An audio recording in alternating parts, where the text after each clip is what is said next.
Hello boys and girls, welcome to auto live. मैं हूं अरशद और ड्राइविंग सीट पर है आशीष दुबे।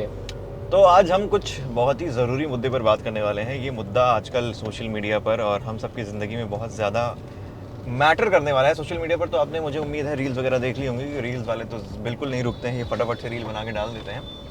खैर, आज टॉपिक है E85 petrol and E20 petrol. क्या हमारी गाड़ियों के लिए ठीक है या नहीं है? क्योंकि अभी हाल फिलहाल में ही पेट्रोलियम मिनिस्टर ने E85 पेट्रोल पंप का इनॉग्रेशन कर दिया है पूसा रोड पर दिल्ली में। एंड जो पेट्रोल है वहाँ पर, पेट्रोल क्या कहेंगे उसको, हम फ्लेक्स फ्यूल ही बोलेंगे, क्योंकि 85% उसमें एथेनॉल है एंड 15% आपको पेट्रोल मिलेगा उसमें, जिसका प्राइस है 82.112 रुपीज़। नॉर्मल पेट्रोल से 20 रुपये सस्ता है। यस, लेकिन अरशद भाई, सरप्राइजिंगली कॉस्टिंग को देखा जाए तो कहीं ना कहीं E85 फ्यूल को लेके लोग समझने की कोशिश तो ज़रूर करेंगे। लेकिन एक चीज़ जो किसी को ये नहीं भूलना है कि E85 एग्जैक्टली आपकी नॉर्मल कार्स के लिए नहीं है। बिल्कुल नहीं है, और गलती से भी अपनी नॉर्मल कार में आप E85 मत डलवाना, क्योंकि यार आपने जिस दिन भी E85 डलवा दिया उस दिन आपकी गाड़ी में वेयर एंड टेयर की प्रॉब्लम हो जाएगी और गल जाएगा, काफ़ी चीज़ें उसमें गल जाएंगी। वेयर एंड टेयर, सबसे पहले तो शायद आपकी गाड़ी ना चले, एंड अगर गाड़ी चल भी गई तो उसके बाद इंजन में वेयर एंड टेयर प्रॉब्लम आएगी। हो सकता है कि आपका जो इंजन है उस पर प्रॉब्लम्स हो जाएं, और बहुत छोटी छोटी चीज़ें ऐसी हैं जो आपको तुरंत नहीं समझ में आएंगी, लेकिन जब समझ में आएंगी तो आपको भारी नुकसान हो जाएगा। आपको काफ़ी ज़्यादा पे उसके लिए किसी मैकेनिक को करना पड़ जाएगा। बट द क्वेश्चन इज़ कि E85 क्या हमारी इंडिया की जो ड्राइवर्स है, इंडिया की जो जनता है, एक्सेप्ट कर पाएगी? क्योंकि हमारे पास अभी कोई ऐसी कार नहीं है। एक वैगन आर आई है जो सिर्फ अनवील हुई है, अभी लॉन्च नहीं हुई है। Wagon R flex fuel technology के साथ आई है, और हीरो की दो मोटरसाइकिल्स भी हैं जिनका नाम है हीरो स्प्लेंडर और HF डीलक्स। तो जिनके जुलाई से आपको डिलीवरीज वगैरह भी मिलना शुरू हो जाएंगे। प्राइस भी बहुत थोड़ा सा भी ज़्यादा रखा गया है। प्राइस आपको अभी स्क्रीन पर दिख जाएगा, वो भी प्राइस आगे चल के कम किया जाएगा। तो ये लेकिन अरशद भाई, मेरा क्या मानना है कि आज ना जो हमारी युवा पीढ़ी है बहुत ज़्यादा कार एंथुजियास्ट और बाइक एंथुजियास्ट है। बिल्कुल है। ऑटो वर्ल्ड की दुनिया में एक बहुत बड़ा एक्सट्रीम लेवल का चेंज है कि आप E85 और E20 की बातें कर रहे हैं रादर देन पेट्रोल की। लेकिन आप क्या मानते हैं आने वाले 5 साल या 1 साल, चलो 2 साल की ही बात कर लेते हैं, आप इंडिया में E85 के स्टेशन हर जगह देख पाएंगे? बिल्कुल। जो गवर्नमेंट के प्लान्स हैं वो ये हैं कि इंडिया के अंदर end of this year 500 flex fuel station यानी कि E85 पेट्रोल पंप्स जो हैं वो लगाने हैं। और पहला जो है दिल्ली के अंदर आ चुका है, पूसा रोड पे दिल्ली में, एंड आगे के 500 स्टेशन अलग अलग बड़े बड़े शहरों में जो है वो लगाना शुरू हो जाएगा। तो सवाल देखिए यही है कि अगर E85 में 85% एथेनॉल है, जो एथेनॉल बनाने के अभी आप प्लीज़ मुझे फ़ायदे और नुकसान बताइएगा। इस तरफ ले लो, इस तरफ ले लो आप। तो E85 पेट्रोल पंप 500 स्टेशन जो है इंडिया के अंदर एंड ऑफ द ईयर खुल जाएंगे।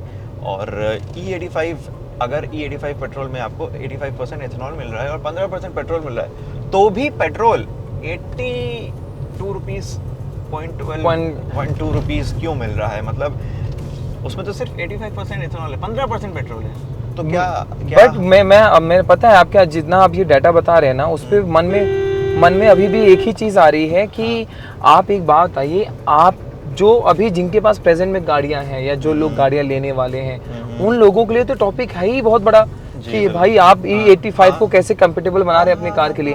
नॉर्मल कार में हम डाल नहीं सकते, नई गाड़ी कोई है नहीं, पेट्रोल की इतनी सारी क्राइसिस चल रही हैं। जो E85 से चलो ध्यान आएगी 2 सेकंड के लिए, प्राइसिंग भी ठीक है, कोई बात नहीं, लेकिन अगर 2 सेकंड के लिए ध्यान हटा दें तो बात आती है नॉर्मल पेट्रोल की, जिसमें भी E20 मिक्स होकर आ रहा है, राइट, जिसमें जो है पेट्रोल और एथेनॉल दोनों, एथेनॉल की मात्रा जो है एटलीस्ट 20% उसमें। देखिए E20 जो फ्यूल है, इसको लेकर भी बड़े सारे सवाल उठे थे जब वो लॉन्च हुआ था कि लोगों की गाड़ियों में जो है एवरेज गिर गए थे। जब एवरेज गिर जाएंगे तो लोगों को ऑफ कोर्स सवाल तो उठाएंगे ही। इस तरीके की दिक्कत E85 में भी आएगी अगर आप E85 कंपैटिबल कार्स में नहीं चलाएंगे। तो अगर आप, द क्वेश्चन इज कि हमारे पास E85 वाली कार्स कब तक आ जाएंगी? क्योंकि इंडिया में अभी सिर्फ एक आई है, वो भी अनवील हुई है, लॉन्च नहीं हुई है। अच्छा भाई, अगर ऐसे ही चलता रहा तो उन गाड़ियों का क्या, जो जिनके पास, लोगों के पास है, जैसे मेरे पास, आपके पास गाड़ी है, मेरे पास गाड़ियां, जो नॉर्मल कार है उनका क्या होगा? क्योंकि E85 उनको कंफर्टेबल बनाया तो नहीं जा सकता किसी गाड़ी को। देखिए, जब E20 आया था तो कुछ ऐसी किट्स थी मार्केट में आ गई थी जो आप अपनी कार में फिक्स करवा सकते हो, वो कार E20 कंप्लाइंट हो जाएगी। मतलब ऐसा भी पॉसिबल है? मुझे लगता है कि आगे आने वाले टाइम में E85 के लिए कुछ E85 कंप्लाइंट किट्स होंगी जो आप अपनी कार में यूज़ कर सकते हो, बट आई थिंक E20 भी अवेलेबल रहेगा E85 के साथ साथ। दिस शुड बी डन, नहीं तो फिर उन कार्स के लिए बहुत ज़्यादा दिक्कत हो जाएगी जो E20 कंपैटिबल नहीं होंगी। ठीक है। तो ये सारी चीज़ें हैं। और सबसे पहली बात, जो डीजल चलाने वाले लोग हैं, ये हम चला रहे हैं टाटा एल्ट्रॉस डीजल, अगर इसमें मुझे ये था कि डीजल है, इसमें कोई मिलावट नहीं हो रही है, लेकिन इसमें भी 15% आइसोब्यूटेनॉल मिलाने की बात चल रही है कि 15% आइसोब्यूटेनॉल डीजल में मिला दिया जाएगा।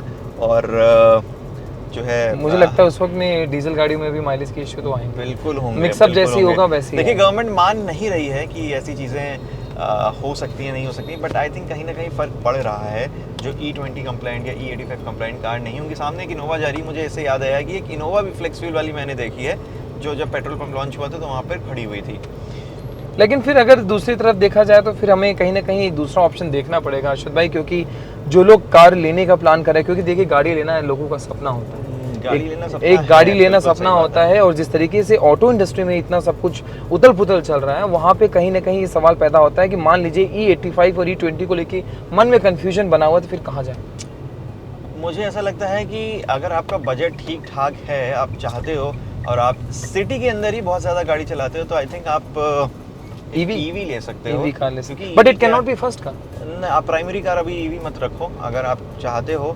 देखिए अभी बहुत सारे जो है ना सिनेरियोज ऐसे बन रहे हैं कि आप गाड़ी लो ना लो। मेरा खुद का एक दोस्त है, बहुत अच्छा दोस्त है, वो भी कार लेने का सोच रहा है, लेकिन वो कंफ्यूज्ड है ले क्या, क्योंकि गवर्नमेंट कभी E85 कह रही है, कभी इलेक्ट्रिक कह रही है, तो हम किस पर जाएंगे? सीएनजी की भी बड़े बुरे हाल है, जब आप कॉस्टिंग बढ़ती जा रही है, कॉस्ट महंगा होता जा रहा है। लेकिन अगर आप कभी सीएनजी भरवाने जाओ तो आपने लाइनें देखी हैं रोड पे कितनी लंबी लगी होती हैं, और उसके अलावा खड़े ही नहीं हो सकते, इतना टाइम ही नहीं होता। कैब्स की लाइन इतनी होती हैं कि आप सोच ही नहीं सकते उस लाइन में लगकर। मैंने एक दो बार ही सीएनजी कार चलाई है, तो मेरे पास रही है, तो मैंने रात में जाके 1-2 बजे उसमें फ्यूल डलवाया है, सीएनजी डलवाई है, ताकि उस लंबी लाइन में ना खड़ा होना पड़े। और मैं आपको सही बताऊं तो सीएनजी फ्यूल को लेके भी क्राइसिस अभी और बढ़ेंगे, क्योंकि लोग ना शिफ्ट हो रहे हैं सीएनजी की तरफ हो रहे हैं। जो जिनकी गाड़ी सीएनजी फिटेड नहीं थी, वो लोग बाहर से फिट करवा रहे हैं। हालांकि उन्हें फिटिंग बाहर से नहीं करवानी चाहिए, कंपनी फिट लेनी चाहिए। कुछ इश्यूज रहते हैं हमेशा ना हमेशा, लेकिन कहीं ना कहीं वो जो फिटिंग बाहर से करा रहे हैं, तो सीएनजी गाड़ियां बहुत बड़े फिगर्स में बढ़ रही हैं। और आप यकीन मानो, दिल्ली जैसे मेट्रो शहर और कुछ ऐसे शहरों में ना आने वाले टाइम पे सीएनजी की लाइन इतनी लंबी लंबी लगने वाली है, जैसा आपने कहा कि रात को अलग अलग टाइम पे जाके हमें सिर्फ फिल कराना पड़ेगा। तो सीएनजी देखिए, सीएनजी में आप चलाते हो तो आपको एवरेज ज़्यादा मिलता है, बट वैसे ही E85 जब आप चलाओगे तो E85 के देखिए फ़ायदे हैं। जब आप चला रहे हो तो एमिशंस जो निकलेंगे टेल पाइप से वो कम निकलेंगे, क्योंकि जो इथेनॉल है वो एक प्लांट है बेसिकली, और प्लांट जब जलता है तो ऐसे हार्मफुल गैसेस नहीं रिलीज करता है, तो जब वो बर्न होगा तो ऐसा कोई खास गैस एमिशंस में रिलीज नहीं होंगी। तो ये फ़ायदा है, और हमें बाहर की कंट्रीज़ पर ऑयल के लिए डिपेंडेंट नहीं रहना पड़ेगा, हमारे फार्मर्स को इससे फ़ायदा होगा। एंड यहाँ पर एक क्वेश्चन और आता है कि एथेनॉल प्रोड्यूस करने में, एथेनॉल के लिए आपको वाटर बहुत लगता है, तो क्या वाटर की स्कैरसिटी हो सकती है? वाटर क्राइसिस हो सकता है। वाटर क्राइसिस हो सकता है, क्योंकि वाटर जो है एथेनॉल में बहुत ज़्यादा लगता है, और ऑलरेडी इंडिया के अंदर वाटर क्राइसिस बहुत ज़्यादा, बहुत से गाँव ऐसे जहाँ पानी नहीं, बहुत सारे गाँव ऐसे हैं जहाँ पे पानी नहीं है। तो ये चीज़ें, ये फ़ायदे हैं और कुछ नुकसान भी हैं। एवरेज गिर सकता है, माइलेज आपका गिर सकता है E85, क्योंकि एथेनॉल जो है वो हायर डेंसिटी पे होता है, तो थोड़ा सा वो इशू आपको फेस करना पड़ जाएगा आगे आने वाले टाइम में, अगर आपकी कार E85 या फ्लेक्स फ्यूल टेक्नोलॉजी के साथ नहीं आती है।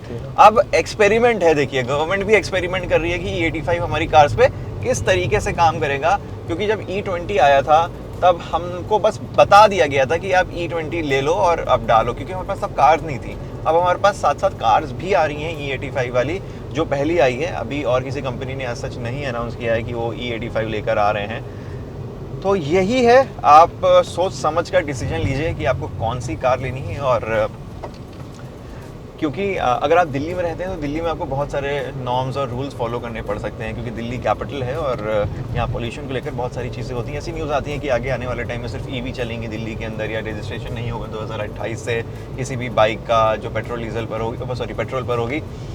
तो सोच समझ कर गाड़ी लीजिए, और ऑल्टरनेट आप रख सकते हैं EV car can be a good option. देखिए ईवी में भी बड़ी सारी प्रॉब्लम्स हैं, आप चार्ज कहाँ करते हो?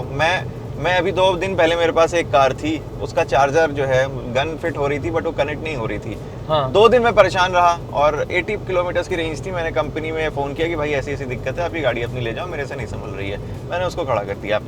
तो देखिए ये चीजें दिक्कत होंगी ईवी के साथ हर- भी, बट आई थिंक ना देख- ईवी ना देखिए अरशद भाई, हाइब्रिड, ना जब- ईवी ना सीएनजी, आप हाइब्रिड ले लो। मुझे मैं लगता है कि यही बोलने वाला था कि हाँ। अब एक काम करते हैं, एक ऑप्शन कहीं ना कहीं देखा जा सकता है हाइब्रिड। हाइब्रिड का, लेकिन कॉस्टिंग मैटर कर जाता है फिर। हाइब्रिड कार थोड़ी सी महंगी हो जाती हैं। जैसे अभी होंडा सिटी लॉन्च हुई है ना। होंडा सिटी के साथ थोड़े दिन पहले हमने देखी थी कैमरी, टोयोटा ने लॉन्च करी थी।